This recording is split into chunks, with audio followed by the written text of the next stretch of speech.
Hello guys, আর একটা mini ব্লগে তোমাদের সবাইকে স্বাগত। আর আমার তরফ থেকে অনেক অনেক ভালোবাসা। আজকে বানাচ্ছি ভাপা পিঠা। তো ভাপা পিঠার এখানে চালের গুঁড়ি নিয়ে নিয়েছি।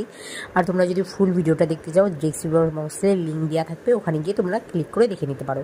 তো এখানে দেখতেই পাচ্ছ যে ভাপা পিঠার ময়দাটা নিয়ে নিচ্ছে। আর এখানে লাগছে তোমার খেজুরের গুড়, যেটা না হলে একদমই নয়।